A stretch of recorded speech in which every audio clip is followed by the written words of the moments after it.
Hi, this is Remembering the Past, the show where we talk about people who've died recently who've had a profound effect on our history, our society, or our culture. And since we investigated the corruption in the Kennedy administration with the Billy Solestis podcast about a year back, I suppose we should mention Bobby Baker, who died recently at the age of 89. Bobby Baker arrived in Washington as a teenage Senate page, and by 1955 he had risen to Secretary of the Senate Democrats, an important behind-the-scenes role in which he counted votes on pending legislation, served as a conduit for influence trading, and saw to senators' needs, including the extracurricular ones. He became so powerful that he would refer to himself as the 101st Senator, and as he and Lyndon Johnson, the Senate Majority Leader, formed a symbiotic relationship, others took to calling him Little Lyndon. When Johnson became the Senate Majority Leader in 1955, he made Mr. Baker Secretary to the Majority. Mr. Baker proved especially adept at the math of the Senate. He would usually know precisely how many votes a piece of legislation could garner at any given moment, a valuable skill in the horse trading world of Washington politics. He also helped establish the Quorum Club, a private retreat where members of Congress, their staff members, and lobbyists would mingle and, it was said, arrange sexual liaisons. During his time as a public servant, Mr. Baker was also pursuing various business ventures, real estate, hotels, a vending machine company. In 1963, an associate in the vending machine business brought a civil suit against him, and the resulting publicity soon drew the scrutiny of the Justice Department and other investigative bodies. They wondered, among other things, how Mr. Baker could have become a millionaire when his government job paid less than $20,000 for a year. Mr. Baker resigned from his post in October 1963, hoping to quiet the inquiry which had begun to seem as if it might embroil Johnson, and through the sexual goings-on at the Quorum Club, perhaps even Kennedy. The Kennedy assassination in November 1963 took some steam out of the investigation. Once Johnson became president, there was little inclination to pursue Baker, but Mr. Baker was convicted in 1967 of tax evasion, conspiracy to defraud the government, and theft. After appeals, he went to prison in 1971 and served 15 months. In the wake of the Kennedy assassination and the Vietnam War, it fueled the view of many that Washington as a whole was rife with corruption. In 1978, the New York Times Book Review, Arthur Schlesinger wrote a review of Mr. Baker's tell-all. Bobby Baker's Senate is composed of crooks, drunks, and lechers, marching from bar to boudoir to bank, concerned mainly with lining their pockets and satisfying their appetites. As Mr. Schlesinger noted, Mr. Baker suggested in the book that whatever his misdeeds, he was merely taking his cue from the formidable political figures he had been surrounded by since he was a teenager. Just in closing on Bobby Baker, I'm not 100% sure today that he would get the attention that he did in the mid-1960s. Well, we're going to move on now to sports, and J.C. Caroline, who died recently at the age of 84, I remember him from my youth. J.C. Caroline was a wonderful football player. He came out of Warrenton, Georgia, and he made his name at the University of Illinois. He became one of the great running backs in Illinois history. In fact, I might go so far as to say he was the second greatest running back after Red Grange. He led the nation in rushing in 1953, was an All-American, and came in 7th in the Heisman voting. He probably should have finished higher. He helped the Illini become co-champions of the Big Ten, and that's something they haven't seen for a couple of years. Here's a little bit of reportage on J.C. Caroline and the University of Illinois football team of 1953. This play features an All-American in action. J.C. Caroline gets the ball-carrying chore. Caroline breaks over right tackle, drives hard, and roars into the end zone with so much force that he knocks over one of his own teammates. All-American J.C. Caroline turns in a neat running jaunt on this play against Ohio State. The fleet-footed halfback sweeps around right in, cuts back to the left. Once he's in the open, completely outruns the Buckeye tacklers to score another Illinois touchdown. It was with a running attack like this that Illinois won the Big Ten co-championship title. Now, I said I remember J.C. Caroline, but I didn't remember from the Illini. That's before my time. I remember from his pro career. After he left Illinois, he signed with the Canadian Football League. The money was good there then. They weren't paying that much in the NFL. And they converted him from running back to defensive back. And I don't know what the Canadian Football League was thinking, because they didn't think he could cut it as a defensive back. So he came back to the United States, and he was drafted by George Halas locally. He played 10 seasons for the Bears at defensive back. He's one of the great defensive backs in Bears history. He intercepted one of Johnny Unitas' first passes and brought it back for a touchdown. He was a Pro Bowler, and he was a mainstay of that 1963 team, which we just talked about recently when we talked about Joe Fortunato. J.C. Caroline was one of the great defensive backs they had back there with Richie Pettibone, Dave Witzel, Benny McRae, and Roosevelt Taylor. And he also played in the 1963 championship game, which we talked about when we did the Y.A. Tittle podcast, where the Bears won 14-10 in a frigid Wrigley Field. Here J.C. talks about it, and he also talks about playing for George Halas. He refers to Wrigley Field as a new stadium. That's because for the championship game, they dialed the place up so you didn't recognize it. Us who have never been to Wrigley, it's a new stadium, it's a new building, it's a new playing facility, but the facts remain. We got to go in there and perform because our courts expect us to perform. It don't make no difference if it's NFL or IFL or no FL. If you're supposed to go in there and perform on that level, you go in there and perform up to your ability. Halas was very supportive. He was bossy now. When Halas had jumped, you didn't ask Halas how high to jump. Mr. Halas, how long do I stay up before I land? Halas was supportive of his players on and off the field, which a lot of people didn't know. You do like that. That's my boy. Nobody misses my boy. You got any problem, my boy, you come and talk to me. See, and so he knew you do what you got to do, but you don't do nothing to embarrass the team. The players was very supportive. Because it's like, you're my teammate. I don't care what you did in high school or what you didn't do in high school or what you did in college. You are now playing with Chicago Bears and you're helping us look like we can play on this level.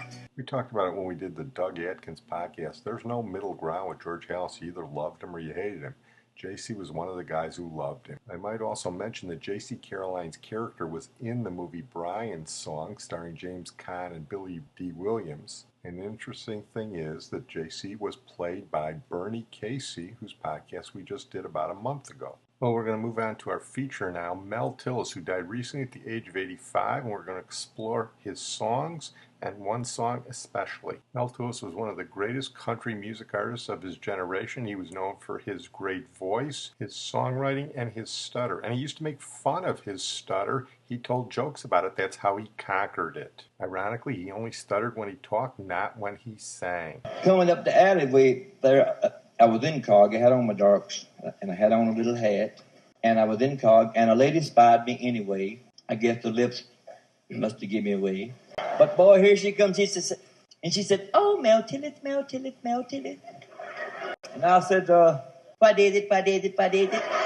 And she asked me. She said, "How come you stutter and you can sing and you stutter?" I said, "Honey, I don't have the time to explain all that to you." Well, we got the stutter out of the way. My favorite Mel Tillis song is one he didn't write, but he sang it in the Clint Eastwood movie Every Which Way But Loose, and it went to #1 on the country charts, Coca-Cola Cowboy. And she said, "You're just a Coca-Cola cowboy. You got an Eastwood smile and Robert Redford hair. But you walked across my heart like it was Texas. And you taught me how to say I just don't care." Let's talk about some of the songs he wrote. Hey, anytime I get a chance to play Patsy Cline, I'm going to. He wrote this with Carl Perkins, that's right, the guy who wrote Blue Suede Shoes, and Danny Dill for Patsy Cline, the greatest voice in country music. So wrong. I've been so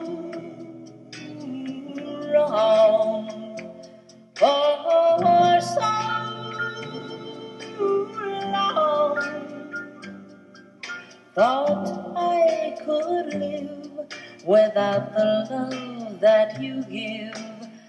I was wrong, oh so wrong. Tell me, who sings better country than Patsy Cline? I'll hang up and wait for my answer. Mel Tillis also wrote a song with Danny Dill that won the Grammy in 1963 for the best country song, and it's got one of the greatest lyrics in any country song I've ever heard. By day I make the cars, by night I make the bars. Detroit City, I Want to Go Home, a great record by Bobby Bare. Home folks think I'm big in Detroit City. From the letters that I write I'm fine, but by day I make the cards, by night I make the bars. I wanna go home, I wanna go home. Oh, I wanna go home. But let's talk about Mel Tillis' opus magnum as a writer, the greatest country rock anti-war song ever written. We'll play a bunch of versions. I'll let you decide which one you like the best. I know which one I like the best, and we'll start with Bobby Bears. You have painted up your lips and rolled and curled your tinted hair. Ruby, are you contemplating going out somewhere? The shadows on the wall tell me the sun is going down. Oh, Ruby, don't take your love to town. That's right. Mel Tillis wrote Ruby, Don't Take Your Love to Town in 1967. It was actually about a World War II veteran, but he changed it to that crazy Asian war for Vietnam.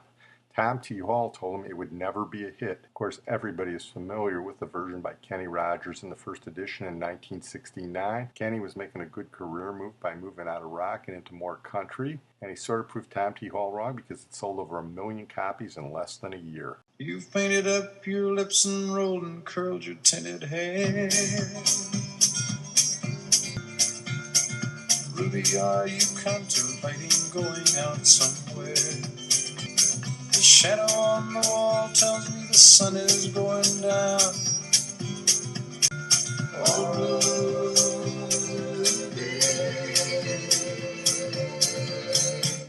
don't take your love to town. Boy, I remember that one in the summer of '69 like it was yesterday. A lot of people have covered it. Here's a cover. Let's see if you can guess who this is. You've painted up your lips and rolled and curled your tinted hair. Ruby, are you contemplating going out somewhere? The shadows on the wall tell me the sun is going down. Oh, Ruby,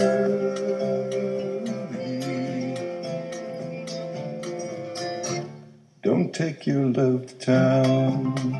Well, if you don't recognize it yet, let me give you a hint. That's the Vulcan version of Ruby, Don't Take Your Love to Town. That's right, that's Mr. Spock, Leonard Nimoy. And I think we can conclusively say that Leonard Nimoy was a better singer than William Shatner. Spock trumps Kirk when it comes to singing. A lot of people think this is the best version by an underrated guy who died too young, and he could sing just about anything. Humor, country, serious, and he was also a great songwriter. This is the king of the road, Roger Miller, with his version of Ruby, Don't Take Your Love to Town, and it is awfully good. You painted up your lips and rolled and curled your tinted hair. Ruby, are you contemplating going out somewhere? The shadows on the wall tell me the sun's going down. Oh, Ruby, don't take your love to town. Yeah, he definitely gives it a wistfulness. Well, I'm going to close on that note. I want to thank my producer and IT genius, Sid Tepps, and we'll close with the original by the writer, Mel Tillis. Here he is being introduced by Porter Wagner on his television show. Let's make him welcome Mel Tillis. Billy, how are you doing? Fine. Good to see you, man. Good to see you. And here's a song that I know most folks, they hear the song after it's recorded with the whole band and everything. And I ask you to do this one just like you did it when you first wrote it, just with a guitar. I'd be happy to, Porter. Okay. All you painted up your lips and rolled and curled your tinted hair. Oh, Ruby, are you contemplating going out somewhere? The shadows on the wall tells me the sun is going down. Oh, Ruby, don't take your love to town. Oh, that's fine. That's a great job, Mel, and you've wrote a lot of songs. I know that you're proud of several of them, and I'm sure you are that one. That's a great song, man. Well, this one here especially because this one happens to be a true story. A true story. That's right. This happened.